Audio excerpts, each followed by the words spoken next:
राष्ट्रीय महामार्गावरील लगत असलेल्या व्याळा येथील ममता वाईन बारमध्ये दिनांक 13 मार्चच्या रात्री अज्ञात चोरट्यांनी 2,90,000 रुपयांचा माल आणि रोख रक्कम लंपास करून पसार झाले.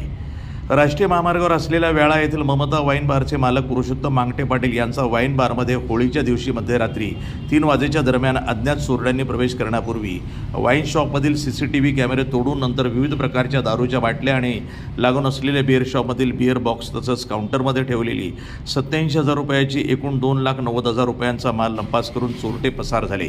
यावेळी CCTVवरील मॉनिटर फोडून वाईन शॉपमधील प्रचंड नुकसानसुद्धा या चोरट्यांनी केला. यापूर्वी सुद्धा वाईन बारच्या व्यवस्थापकाला मारहाण करण्याची घटना घडली होती. तसंच अकोला येथील श्वान पथक सुद्धा बोलवण्यात आलं होतं.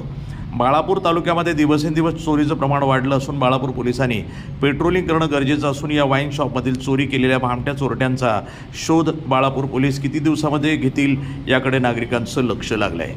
प्रतिनिधी अमोल जामोदे, NTV न्यूज मराठी, बाळापूर, अकोला.